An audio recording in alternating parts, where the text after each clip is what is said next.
네. 오늘은 이 성화에 있어서 아주 중요한 원리를 담고 있는 로마서 6장에서 8장까지를 보려고 해요. 성경에서 이 구원에 대해서 가장 자세하게 논리적으로 설명하는 곳이 이 로마서입니다. 로마서에서 구원에 대해서 1장에서 8장까지 설명하고 있습니다. 이걸 두 부분으로 나누어서 보면 5장까지는 주님이 나를 위하여 죽으셨다. 그 다음에 6, 7, 8장은 주님이 나와 함께 죽으셨다. 이렇게 나옵니다. 그래서 이 로마서 6장에서 8장을 통해서 성부, 성자, 성령께서 어떻게 우리를 성화시켜 가시는가 하는 것을 살펴보려고 합니다. 우리 로마서 이 8장 28절, 29절을 반복해서 계속 읽었지요. 28절 보면은 하나님을 사랑하는 사람은 하나님의 뜻대로 부르심을 입은 사람은 모든 것이 합력하여 선을 이룬다. 여기서 선이라고 하는 것은 모든 것이 합력해서 일이 잘 풀어진다. 넓은 의미로는 그런 뜻도 있겠지만 29절과 비추어 보면 그렇지 않습니다. 여기서 말하는 선은 29절과 비추어 보면 그 아들의 형상을 본받는 것을 말하고 있습니다. 그래서 우리에서 일어나는 이 모든 상황들이 다 합력해서 선을 이루는데, 이 선은 그냥 모든 일이 잘 풀어진다, 단순히 그런 뜻이 아니라 우리가 예수님을 닮게 된다 하는 것입니다. 여기서 이제 28절에 모든 것이 합력한다고 되어 있는데, 첫 번째로 성부 하나님께서 우리를 성화시키기 위해서 이 모든 것을 섭리하고 계십니다. 하나님의 섭리로 우리를 성화시켜 가시는 거예요.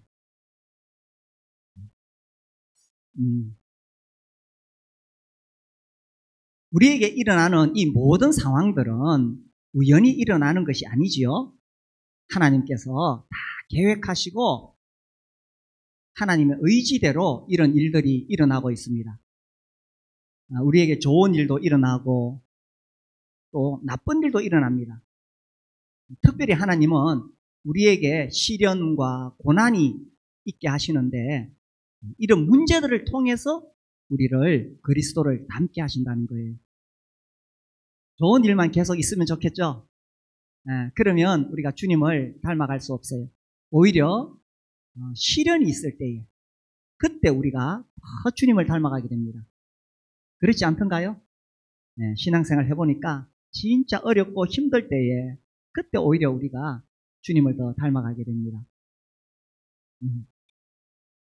이것이 하나님이 우리를 구원하신 목적이다라는 거예요. 우리는 뭔가 주님을 위해서 많은 일을 하려고 하는데 마지막 하나님 심판대에 서면은 이렇게 심판하실 거예요. 네가 얼마나 하나님을 위해서 많은 일을 했느냐, 이전에 네가 얼마나 예수 그리스도를 닮았느냐. 하나님께서 이것으로 심판하신다는 것입니다. 우리는 살다가 어떤 문제가 생길 때에 이렇게 기도하죠. 하나님, 이 문제를 빨리 해결해 주세요. 좀 빨리 해결해 주세요. 그럽니다. 우리의 관심은 문제가 해결되는 데 있습니다. 그런데 하나님의 관심은 그렇지 않습니다. 이 문제를 통해서 너를 사람 만들려고 하는 거야. 어떤 사람? 그리스도를 닮은 사람. 하나님의 관심은 내가 주님을 닮는 것이 더 중요하다는 거예요. 지금 혹시 어떤 문제를 가지고 있습니까? 혹시 어떤 어려움이 있습니까? 앞에서 보니까 좀 인상을 쓰신 분들, 근심에 잠긴 분들, 지금 문제가 있는 것 같아. 우리의 관심은 빨리 그 문제가 해결되기를 바라지만 우리 주님의 관심은 그렇지 않아요. 그 문제를 통해서 내가 부서지고 깎여서 예수 그리스도를 닮기를 바라신다는 것입니다. 하나님이 힘이 없어서, 하나님이 무관심해서, 하나님이 실수해서 나에게 어려운 문제가 생긴 것이 아니라는 사실입니다. 아멘이십니까? 하나님께서 허락하신 문제는 내가 주님을 닮도록 하기 위하십니다. 하나님께서 이렇게 섭리 가운데 성화시켜 가실 때 나의 반응이 중요해요. 제가 지금까지 신앙생활 하면서 어떻게 성화를 이룰 수 있을까? 굉장히 중요한 두 가지 키를 발견했어요. 첫 번째는 회개하는 것입니다. 어떤 문제가 닥치면 우리는 원망하고 불평합니다. 나에게 이런 문제를 준 그 사람에 대해서 원망하고 불평하고 또 문제가 해결되지 않으면 낙심하고 분노합니다. 옛 본성이 그런 거예요. 옛 본성은 자꾸 부정적으로 반응하라고 이야기합니다. 그러나 새 성품은 회개하라고 이야기합니다. 나 자신을 돌아보고 성찰하고 그때 정말 낮아진 마음으로 자신을 돌아보도록 회개하게 합니다. 아니 내가 뭘 잘못했어요? 그러면 해결이 안 됩니다. 이 부부가 상담하러 목양실에 와요. 아내가 말합니다. 내 남편 좀 잘 상담해 주세요. 나는 문제가 없는데 남편이 좀 상담을 잘 받아서 변했으면 좋겠어요. 누구에게 문제가 있는지 아시겠죠? 자신을 돌아보는 것이 중요해요. 욥은 하나님의 자랑거리였습니다. 의로운 욥이라고 성경에서 말하고 있죠. 욥은 정말 하나님의 자랑거리였습니다. 이렇게 선하고 의롭고 하나님을 경외하는 사람이 어디 있느냐? 하나님이 큰 소리 치셨어요. 자, 이제 욥이 고난을 당하게 되고 어려움을 처했을 때 하나님께 이렇게 말합니다. 하나님, 내가 뭐 잘못했습니까? 왜 나에게 이런 시련을 주십니까? 근데 욥기 42장에 보면 욥이 하나님을 만난 다음에 어떻게 하느냐? 욥기 42장 6절입니다. 자, 같이 읽어볼까요? 시작. 그러므로 내가 서서 거두어드리고 뒷걸과 제 가운데서 회개하는 그 의로운 롯이 하나님을 딱 만난 다음에 이렇게 고백하는 거예요. 뒷걸과 제 가운데서 회개하는 거예요. 아니 욥처럼 이렇게 의로운 사람도 하나님 만나니까 그 앞에서 부서지고 깨지는 거예요. 그리고 회개합니다. 그러면서 문제가 해결이 되어지는 거예요. 이 회개를 통해서 성화에 이르게 되는 거죠.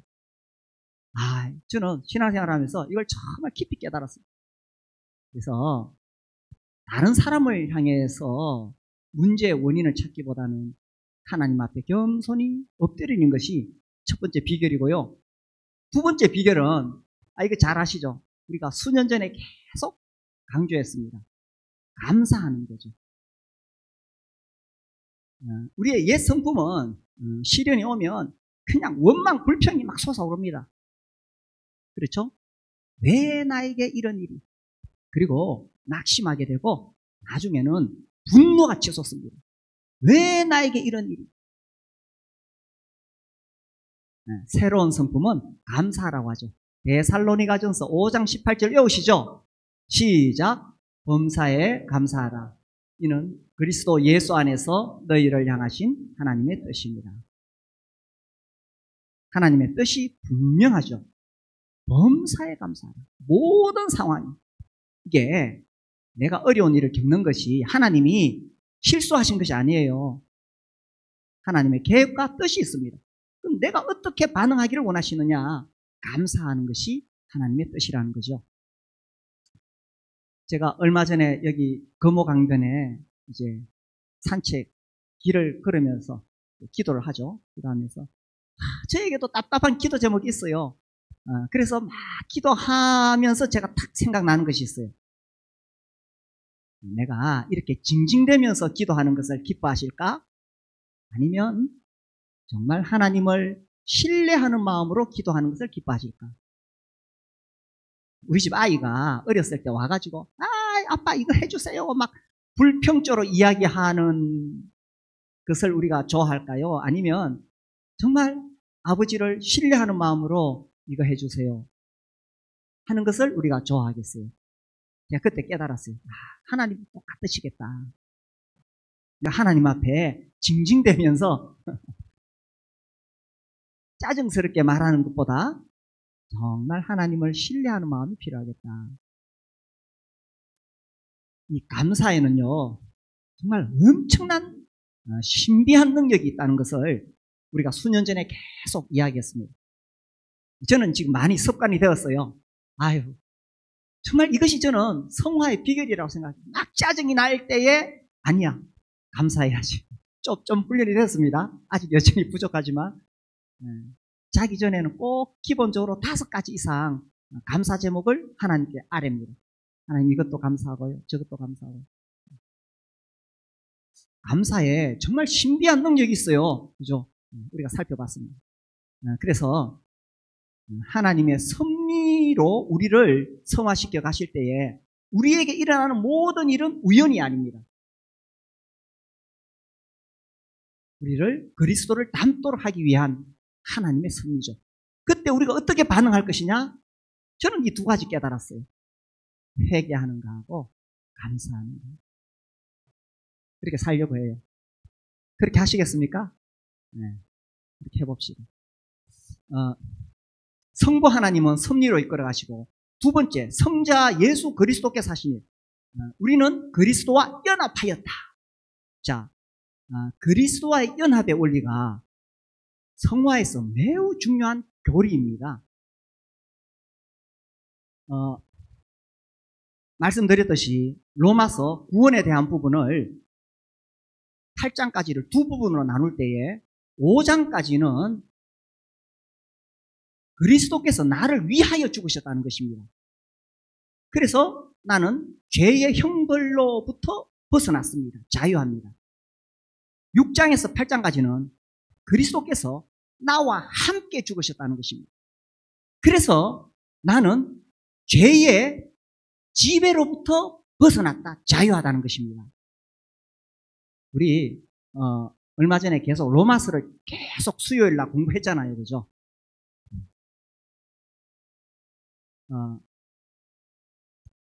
착각할 수 있어요. 구원을 칭의로 끝내는 사람들이 있어요. 칭의.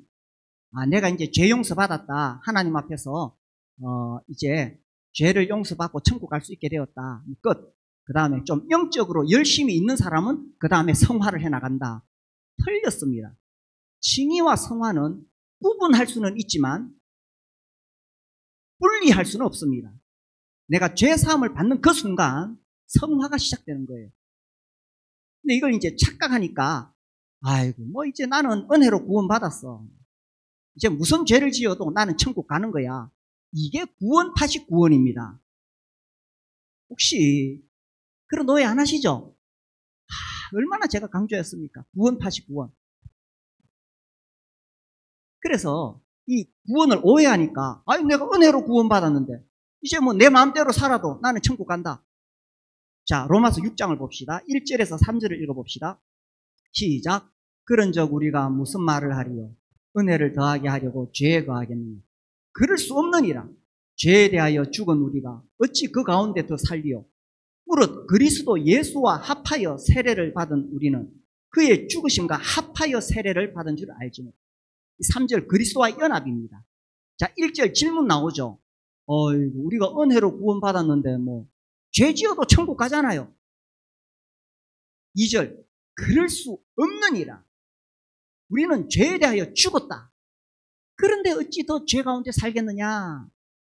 언제 죽었느냐? 3절 예수께서 십자가에 못 박히실 때 나도 십자가에 못 박혔다는 사실입니다. 이게 그리스도와의 연합입니다.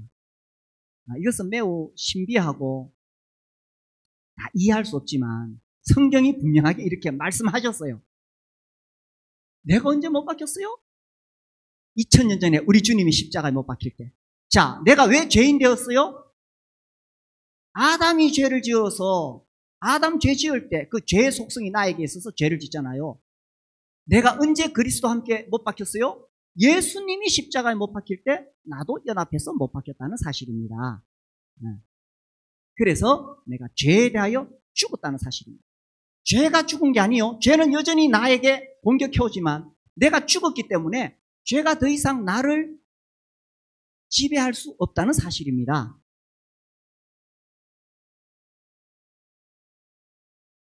이거 알고 계세요? 이거 알아야 돼요. 그래서 로마서 6장에는 성화의 단계가 3단계가 있는데 첫 번째 이거 알아야 돼. 자, 6절과 7절을 읽어봅시다. 시작. 우리가 알거니와 우리 옛사람이 예수와 함께 십자가에 못 박힌 것은 죄의 몸이 죽어 다시는 우리가 죄에게 종노릇하지 아니하려 함이니 이는 죽은 자가 죄에서 벗어나 의롭다 하심을 얻었습니다. 이거 모르는 사람들이 많아요. 예수 믿고도. 그러니까 나 구원받았어 하면서도 죄 짓고 사는 것이 당연한 줄 알아. 아니에요. 이거 알아야 돼요. 우리가 알거니와 알아야 돼요. 뭘 알아야 되느냐? 우리 옛사람은 예수와 함께 십자가에 못 박혔어요. 그리스도와 연합.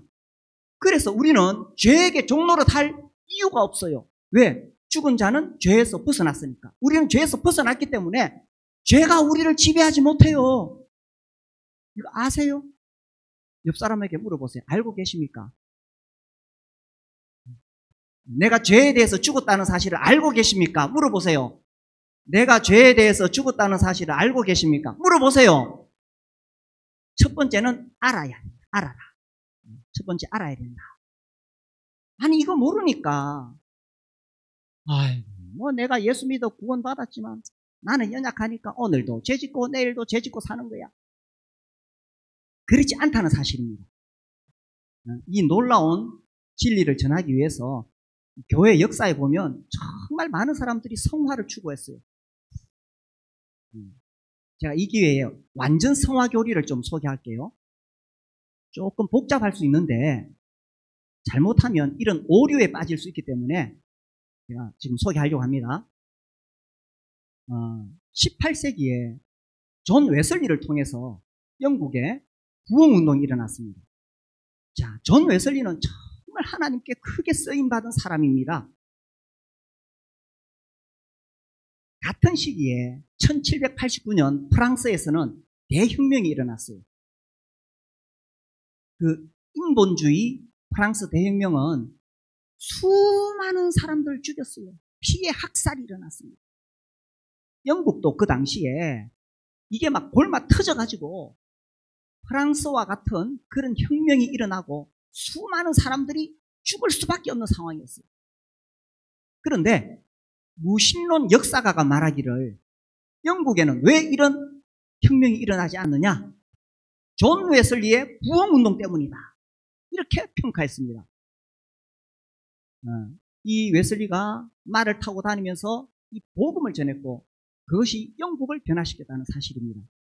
이 웨슬리는 정말 주님을 사랑하고 정말 거룩하게 되기를 열방했습니다. 그러면서 이 완전 성화에 대해서 가르쳤어요. 자, 이거 오해하지 않도록 잘 들으셔야 돼요. 웨슬리는 이렇게 가르쳤어요. 우리가 주님을 영접할 때 초기 성화가 일어난다. 그렇죠? 우리가 주님 영접하면 그때부터 성화가 시작됩니다. 그래서 회개하고 믿음 생활을 하면 어느 한순간에 어떤 극적인 하나님의 강력한 은혜가 임한다고 했어요. 순간적으로 완전 성화가 일어난다는 것입니다. 그러면 고의적으로 죄를 짓지 않는 그런 단계까지 이르게 된다. 이렇게 말했어요. 그래서 저도 이걸 많이 시도해 봤거든요. 제가 청년 시절에 주님 나에게도 이런 특별한 은혜가 임하게 해주십시오. 이걸 제2의 축복이라고 그래요. 그래서 내가 알고 있는 모든 죄를 자백하고 회개하고 기도하고 발부동을 쳤어요. 근데 안 되더라고요. 나중에 제가 아이언사이드의 책을 읽으면서 나하고 똑같은 경험을 했네? 이 아이언사이드가 구세군에 속해 있었는데 이 구세군이 완전 성화 교리를 받아들였거든요. 근데 안 된다는 사실입니다. 그 아이언사이드가 굉장히 영적인 혼란을 겪게 돼가지고 이게 영적인 혼란이 와가지고 결국 말하자면 정신병동에 갑니다. 거기 가보니까 자기하고 비슷한 사람들이 많아. 웨슬리가 이야기했던 이 완전 성화는 정말 이 거룩을 추구하는 사람들이 열망하고 그걸 향해서 그렇게 가려고 하는 열망인데 실제로 우리가 정말 완전한 성화에 이룰 수 있느냐? 그렇지 않다는 것입니다. 자, 그 다음에 18세기 웨슬리 지나서 19세기에 들어가게 되면 이 미국에서 그리스도인의 완전에 대해서 관심이 일어났습니다. 그래서 웨슬리의 이 완전 성화 교리를 변형시키고 이게 계속 발전이 되어 갔어요. 네. 그래서 이제 뭐 더 높은 그리스도인의 삶이라든지 더 깊이 있는 운동 이렇게 해가지고 미국에서 막 이 거룩에 대한 물결이 확 가면서 미국 거의 대부분의 교회가 그리스도인의 완전에 대해서 추구하기 시작했습니다. 그러면서 아까 이야기했던 것처럼 그런 오류들이 생기게 되는 거예요. 그리고 이제 이것이 영국에 가가지고 캐직 운동이 생깁니다. 캐직 휴양지인데 거기에서 뭐 세계적인 주님의 종들이 모여서 이것을 가르치고 했어요. 자, 교리는 어디까지나 한계가 있어요. 그러다 보니까 이것을 잘못 받아들이게 되면 아까 저와 같은 혹은 아이언사이더와 같은 그런 오류에 빠질 수가 있습니다. 그러나 정말 거룩을 향한 성화를 향한 그런 열망은 필요하다는 거예요. 자, 우리가 알아야 될 사실이 있어요. 우리는 죄에 대하여 죽었다는 사실입니다. 그 캐직 집회에서 이렇게 가르칩니다.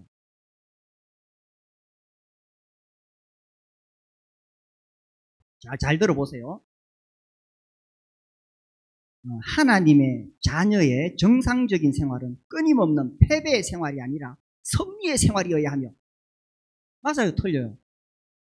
맞죠. 매우 고통스러운 속박의 생활이 아니라 자유의 생활이어야 하고, 그렇죠. 근심의 생활이 아니라 온전한 평안의 생활이어야 합니다. 이게 맞는 거예요. 오늘도 죄 짓고 내일도 죄 짓고 아이고 구원은 받았으니 천국은 가고 우리는 연약해서 죄 지을 수밖에 없어. 이게 아니라는 사실입니다. 정상적인 그리스도인의 생활은 끊임없는 패배의 생활이 아니라 승리의 생활이어야 합니다. 죄가 우리를 지배할 수 없습니다. 아멘이시죠? 하나님이 적당하게 우리를 구원해 놨겠어요? 매우 고통스러운 속박의 생활이 아니라 자유의 생활. 그렇죠. 죄 문제, 세상의 유혹. 현대 그리스도인들이 얼마나 많은 염려와 근심을 안고 삽니까? 그러니까 고통스러운 속박의 생활을 사는 것이 당연한 것이냐? 아니에요. 정상적인 생활은 자유의 생활입니다. 우리가 주님으로 인해서 더 이상 세상의 유혹이나 명예나 북이나 세상의 염려와 근심으로부터 자유한 것이 정상이라는 사실입니다. 쉼 없는 근심이 아니라 온전한 평안이어야 합니다. 이것도 걱정거리, 저것도 걱정거리, 세상의 모든 염려, 근심을 다 뒤집어 쓰고 사는 그런 것이 아니라 온전한 평안의 생활을 해야 한다. 이걸 가르쳤어요. 저는 여기 아멘 합니다. 자, 제가 꼭 이런 이야기는 하고 싶어요. 혹시나 나중에 성화에 대한 열망이 있어서 완전 성화 교리에 빠지면 문제가 됩니다. 제가 미리 말씀드리는 거예요. 그러나 정말 참된 그리스도의 생활은 죄에 대하여 죽었다. 승리의 생활이고 자유의 생활이고 평안의 생활이라는 사실입니다. 이것이 저는 회개와 감사를 통해서 경험할 수 있다고 생각해요. 자, 알아야 돼요. 그 다음에 두 번째 단계는 여겨야 돼. 11절 봅시다. 11절 시작. 이와 같이 너희도 너희 자신을 죄에 대하여는 죽은 자요 그리스도 예수 안에서 하나님께 대하여 살아있는 자로 여길지어다. 종종 막 내가 이 죄가 막 오니까 나도 모르게 또 죄를 지었을 때 우리가 알아야 돼요. 알아야 되고 두 번째는 여겨야 돼요. 나는 십자가에 못 박혔다. 두 번째 단계 여겨야 돼요. 그 다음에 세 번째 단계가 있어요. 세 번째 단계는 19절. 자, 너희 육신이 시작. 너희 육신이 연약함으로 내가 사람의 예대로 말하노니 전에 너희가 너희 지체를 부정과 불법에 내주어 불법에 이른 것 같이 이제는 너희 지체를 의에게 종으로 내주어 거룩함에 이르라. 세 번째 단계는 내주라는 것입니다. 우리 육신이 연약하기 때문에 나를 어디에 내주느냐에 따라서 실패하느냐 승리하느냐 하는 것입니다. 내 스마트폰 보고 그 쇼츠 보고 있으면 그러다가 어떤 막 이상한 게 나오면 우리는 거기 빠지게 됩니다. 또 누구를 만나느냐 중요해요. 부정적인 사람 만나면 나도 그렇게 빠져들어요. 연약하기 때문에 육신이 연약함으로. 또 불평 많은 사람들, 교회에 대해서도 이런저런 불평하고 불평 많은 사람 만나면요 나도 거기 빠져들어요. 그래서 어디에 내주느냐 하는 것입니다. 어디에 내주느냐. 그래서 긍정적인 사람 만나고 감사하는 사람 만나고 이런 사람을 만나는 거예요. 그래서 주님을 사랑하고 교회를 사랑하고 이런 사람을 만나는 거예요. 그리고 나를 기도와 말씀에 내주는 거예요. 그리고 성도의 교제와 매주 만찬에 나를 내주는 겁니다. 그리고 내 심령을 항상 회개하고 감사하는 데 내주는 겁니다. 그렇게 내줘야 돼요. 저는 이 청년 시절에 이거를 수없이 읽고 해보려고 발부둥 치면서 그때 잘 몰랐어요. 근데 지금은 조금 알 수 있는 게 있어요. 마지막 3단계가 진짜 중요해요. 내주라. 내주라. 죄와 불법에 나를 내주면 내가 그렇게 악화됩니다. 그러나 나를 거룩함에 의에게 내주면 성화가 일어나게 되는 것입니다. 어디에 내주느냐가 매우 중요합니다.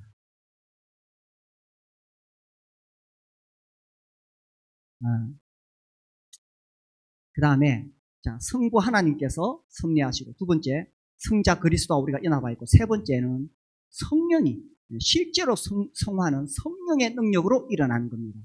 내 힘으로 하는 게 아니에요. 우리 로마서 8장 11절을 봅시다. 8장 11절. 자, 같이 한번 읽어봅시다. 예수를 시작.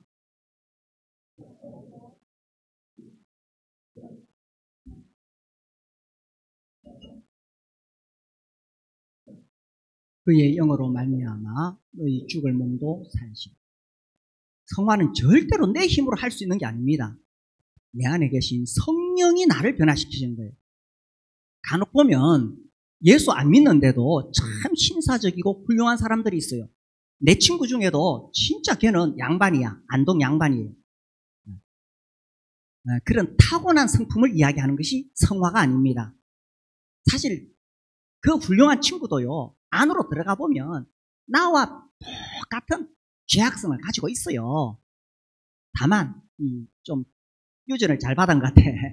신사 양반의 그 유전을 받으니까 그렇지만 안에 들어가면 똑같아요. 성화는 뭐냐면 나의 타고난 성품도 아니고 내 노력으로 나를 변화시키는 것도 절대로 아닙니다. 내 힘으로 절대 이룰 수가 없어요. 정말 성령이 아니시면 절대로 일어날 수가 없어요. 자, 로마서 7장과 8장을 비교할 수 있어요. 7장은 자기 힘으로 성화되려고 애를 쓰다가 실패한 사례입니다. 8장은 성령으로 승리한 것을 말하고 있습니다. 자, 7장 18절에서 20절을 봅시다. 18절에서 20절 읽어봅시다. 시작. 내 속 곧 내 육신에 선한 것이 거하지 아니하는 줄을 아노니 원함은 내게 있으나 선을 행하는 것은 없노라. 내가 원하는 바 선은 행하지 아니하고 도리어 원하지 아니하는 바 악을 행하는도다. 만일 내가 원하지 아니하는 그것을 하면 이를 행하는 자는 내가 아니요 내 속에 거하는 죄이라. 자, 7장에서 실패하는 이유, 이 사람이 두 가지 착각을 했습니다. 첫 번째 착각은 자기 속에 육신에 선한 것이 있는 줄 알았어요. 그래서 자기가 애를 쓰고 노력하면 선을 행할 줄 알았어요. 아니죠. 나중에 깨닫게 됩니다. 아, 내 속에 선한 것이 없구나. 7장의 신자의 첫 번째 착각은 자기 힘으로 할 수 있다는 것입니다. 불가능해요. 우리는 악한 옛 본성이 있습니다. 오직 성령으로만 가능합니다. 두 번째 착각은 뭐냐? 이 자기를 의지하는 사람은요, 이런 특징이 있습니다. 하나님과 자기의 관계를 어떤 율법적인 관계, 계약의 관계로 생각해요. 그래서 내가 하나님 앞에 선한 일을 많이 하고 공로를 많이 쌓으면 하나님이 나를 인정해 주실 거야. 이런 생각을 하고 있습니다. 맞아요, 틀려요? 자, 하나님과 우리의 관계는 어떤 계약의 관계가 아닙니다. 내가 하나님 앞에 공로를 쌓으면 인정받고 그런 관계 아닙니다. 하나님과 나의 관계는 어떤 율법적인 관계가 아닙니다. 내가 선하게 살면 하나님이 나를 인정해 주시고 그게 아닙니다. 하나님과 나의 관계는 전적으로 은혜의 관계죠. 내가 아무리 공로를 쌓아도 그 공로 때문에 인정받는 거 아니에요. 은혜로 내가 인정받는 겁니다. 설사 내가 비록 실패하고 잘못했을지라도 하나님 결코 나를 버리지 않습니다. 자, 이 7장의 이 신자의 문제가 뭐냐? 이 두 가지 착각입니다. 자기 힘으로 하려고 하다 보니까 하나님과 자기가 어떤 율법적인 관계로 이어지게 되는 것입니다. 우리가 그래서 알아야 될 사실은 결코 내 힘으로는 신앙생활을 할 수 없다. 성화될 수 없다. 정말 성령이 내 안에서 역사하실 때 가능하다는 사실입니다. 그리고 두 번째, 하나님과 나를 어떤 계약의 관계, 율법의 관계로 설정하면 오히려 죄가 더 힘을 발하게 됩니다. 저는 이 성화의 원리에서 로마서 6장 14절이 너무 중요한 핵심 키라고 생각합니다. 6장 14절 로마서 시작. 죄가 너희를 주장하지 못하리니 이는 너희가 법 아래 있지 아니하고 은혜 아래 있습니다. 자, 자기 힘으로 할 수 있다는 사람은 하나님과 자신을 법적인 관계로 생각하는 거예요. 놀라운 것은 법적인 관계가 되면 내가 노력해서 더 선해질 것 같은데 반대입니다. 그게 7장이잖아요. 하나님 앞에서 인정받으려고 자기 힘으로 애를 쓸수록 오히려 죄가 더 강하게 일어납니다. 이게 7장이거든요. 반면에 하나님이 나를 전적인 은혜로 대하신다는 사실을 깨달으면 오히려 죄가 나를 건드릴 수가 없습니다. 내가 잘하든지 못하든지 간에 하나님의 은혜가 나를 보호하기 때문입니다. 이해가 되고 있나요? 네, 정말 중요한 원리입니다. 로마서 6장 14절. 은혜가 나를 보호하는 거예요. 그래서 내가 뭐 좀 잘했다고 해서 하나님 앞에 고개 들 거 하나도 없습니다. 내가 뭐 잘못했다고 해서 하나님 앞에 팍 숙일 것도 없습니다. 우리는 전적으로 하나님의 은혜로 살아가는 거예요. 하나님 우리를 여전히 사랑하시고 용서하시고 내가 이 하나님의 은혜에 푹 젖어 있을 때 놀라운 것은 오히려 죄가 나를 지배하지 못한다는 사실입니다.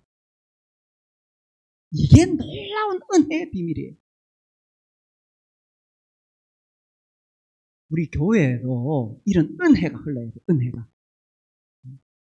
내가 하나님께 은혜로 용납받듯이 우리 교회에서도 형제 자매를 은혜로 받아줘야 돼요. 좀 실패하고 넘어질지라도 우리가 용서하고 사랑하고 은혜로 감싸줘야 돼요. 여기에 강력한 하나님의 더 큰 은혜가 임하게 되고 사탄이 틈을 못합니다. 죄가 들어올 수가 없어요. 그런데 뭐 좀 잘못했다고 비난하고 정죄하고 고발하면 사탄이 옳다구나 하고 들어오는 거예요. 똑같아요, 원리는. 그래서 우리 교회의 은혜로운 분위기가 쫙 흐르게 되면 죄가 틈타지 못합니다. 아유, 제가 좀 어려운 이야기를 짧은 시간에 막 하려고 함축했는데 뭐 잘 아시죠? 그래서 하나님이 우리를 구원하신 궁극적인 목적은 단순히 천국에 데려가려는 게 아니라 거룩하신 하나님의 성품을 따라 그리스도를 닮게 하려는 것이다. 그래서 이 성화는 내가 하는 게 아니라 성부 하나님이 섭리로 이끄십니다. 성자 예수 그리스도께서 우리와 연합하셨습니다. 나의 연약함을 아시기 때문에 성령 하나님이 내 안에서 하시는 거예요. 아, 진짜 그런 사람이 있을까? 그렇죠. 저도 이 말씀을 전하면서 교리가 아니라 제가 그렇게 되는 사람이 참 중요해서 제가 굉장히 고민을 하고 하다가 용기를 내서 전하는 겁니다. 윌리엄 맥도날드의 거룩이라는 책에 보면 그리스도를 생각나게 하는 사람들이라는 챕터가 있어요. 거기 보면 여러 사람들이 나오는데 제가 그 중에 한 선교사 이야기를 하려고 그래요. 선교지에 새로 온 지 얼마 안 되는 한 선교사가 마을 사람들을 모았어요. 그리고 첫 번째 설교를 복음을 전하려고 해요. 예수님을 전하려고 했습니다. 예수님이 얼마나 동정심이 많고 친절하고 사랑이 넘치는지, 예수님이 얼마나 선한 일을 많이 하시고 좋은 분인지를 사람들에게 막 이야기를 했어요. 그러니까 이제 마을 사람들 표정을 보니까 우리 그 사람 아는데요? 이런 표정이라. 그래서 물었어요. 내가 지금 누구에 대해서 말하는지 아세요? 그러니까 마을 사람들이 곧바로 대답했어요. 예, 압니다. 당신은 지금 이곳에 자주 오는 그 의사 선교사님 이야기하고 있잖아요. 그 의사가 정말 이 마을 사람들을 사랑하고 돌보고 그렇게 하니까 예수님 이야기하는데 그 부족 사람들은 의사 이야기하는 줄 알고 있는 거예요. 그리스도를 전하는 사람은 많으나 그리스도를 살아내는 사람들은 많지 않다. 나는 그리스도를 살아내기를 원한다. 로버트 체프만이 그런 이야기를 했거든요.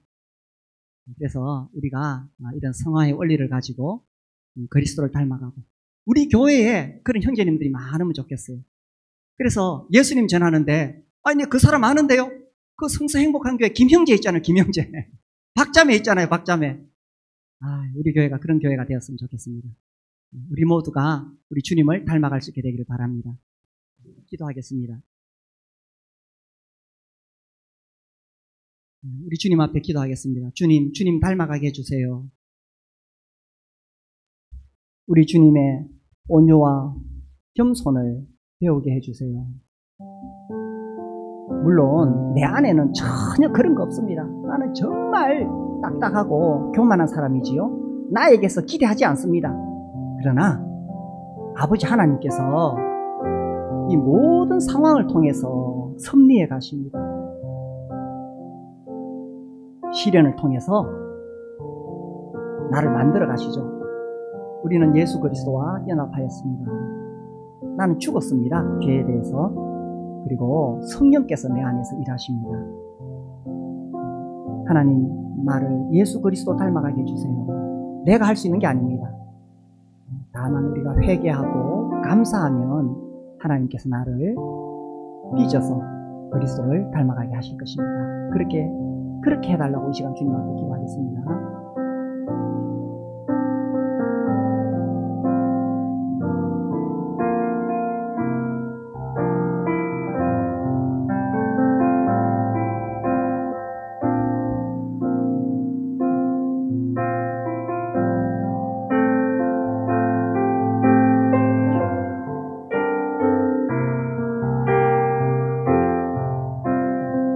아버지 하나님, 정말 아무 쓸모없고 너무나 악하고 교만하고 자기밖에 모르는 자들을 하나님께서 구원해 주셨습니다. 오직 예수님의 보혈로 우리를 깨끗하게 씻어 주셨기 때문에 우리가 감히 하나님 앞에 거룩한 자가 되었습니다. 그리고 정말 이렇게 이기적이고 고집센 우리를 이제 우리 주님을 닮아가도록 하나님께서 역사하신다고 하셨습니다. 주님, 내 안에는 어떤 선한 것도 없습니다. 나 자신에게서 기대할 수 있는 것 아무것도 없습니다. 빚지신 하나님 앞에 그저 부끄럽고 죄송할 뿐입니다. 그러나 하나님께서 하실 줄 믿습니다. 아버지 하나님께서 하시는 줄 믿습니다. 예수 그리스도께서 또 내 안에 계신 성령께서 처음 시작한 그 일을 그리스도 예수의 날까지 이루실 줄 믿습니다. 우리를 주님께 드립니다. 나에게서는 어떤 가능성도 찾을 수 없지만 무한하신 하나님께서 나를 만들어 가시고 빚어 가시고 마지막 날에 주님의 모습으로 변화시킬 것을 믿고 감사를 드리옵나이다. 주님, 우리 교회가 그런 교회가 되게 하여 주시옵소서. 성부, 성자, 성령께서 역사하시는 교회가 되어 주시고 그로 인하여 온 교회가 주님의 형상을 드러낼 수 있도록 교회 가운데 역사해 주시기를 기도합니다. 예수님 이름으로 감사하며 기도드립니다. 아멘.